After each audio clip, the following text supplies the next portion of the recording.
نحمده ونصلي على رسوله الكريم أما بعد فأعوذ بالله من الشيطان الرجيم بسم الله الرحمن الرحيم قال الله تبارك وتعالى في القرآن المجيد وفي القرآن الحميد يا أيها الذين آمنوا أطيعوا الله ورسوله ولا تولوا عنه وأنتم تسمعون وقال النبي صلى الله عليه وآله وسلم من أحب سنتي فقد أحبني ومن أحبني فكان معي في الجنة او كما قال علیہ الصلاۃ والسلام. نماز اچھی، روزہ اچھا، حج اچھا، زکوٰۃ اچھی.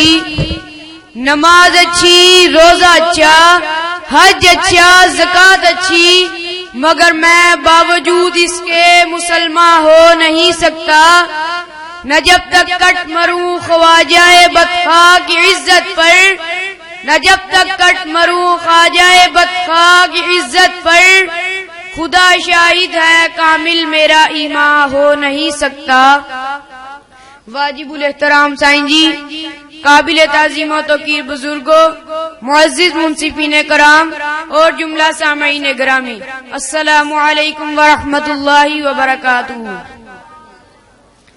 عاجز نے قرآن پاک کی ایک آیت مبارکہ کی تلاوت کی ہے. اللہ رب العزت سے دعا ہے کہ پروردگار عالم حق سچ کہنے، سننے اور اس کی پیروی کرنے کی توفیق عطا فرمائے. اللہ رب العزت فرماتے ہیں، اے ایمان والو، اطاعت کرو اللہ کی اور اس کے رسول صلی اللہ علیہ وآلہ وسلم کی، اور نہ روگردانی کرو اس سے حالانکہ تم سن رہے ہو. اطاعت خدا اور اطاعت رسول عقائد اسلامیہ اور شریعت روشن کا سنگ بنیاد ہے. اس کے بغیر نہ اسلامی عقائد کا پتہ چل سکتا ہے اور نہ شریعت کا.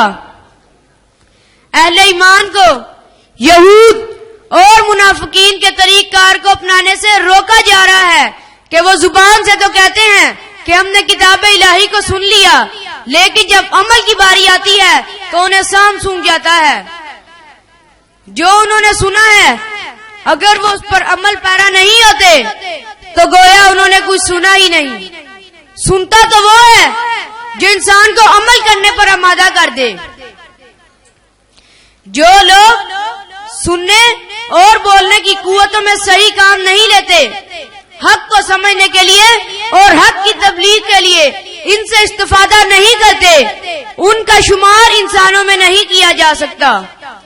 ان کی شکلیں اور صورتیں انسانوں کی سی ہیں، لیکن وہ در حقیقت گونگے اور نرے ڈنگر ہیں، بلکہ ان سے بھی گئے گزرے ہیں کیونکہ جانوروں کو نعمتیں بخشی ہی نہیں گئی. یہ معذور ہیں، لیکن ان کو ان گراں بہا صلاحیتوں سے نوازا گیا اور انہوں نے فائدہ نہ اٹھایا. اس سے پتہ چلتا ہے کہ ان خدا داد صلاحیتوں سے پوری طرح فائدہ اٹھا کر ہم انسان عظمت کی بلندیاں پر پہنچ سکتے ہیں، ورنہ ہماری حالت بے شعور جانوروں سے بھی بدتر ہے. قرآن پاک میں ارشاد ہے کہ یا ایھا الذین آمنوا استجیبوا للہ اذا دعاکم لما یحییکم.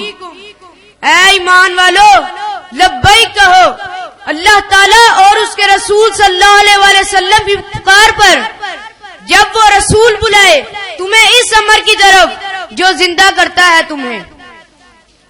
کتب احادیث میں موجود ہے کہ حضرت ابی سعید رضی اللہ تعالی عنہ فرماتے ہیں کہ میں نماز پڑھ رہا تھا کہ رسول صلی اللہ علیہ وآلہ وسلم نے مجھے یاد فرمایا.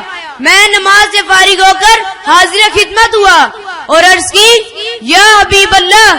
جب حضور صلی اللہ علیہ وآلہ وسلم نے اس غلام کو یاد فرمایا تو میں نماز پڑھ رہا تھا، اب نماز سے فارغ ہو کر حاضر خدمت ہو گیا ہوں.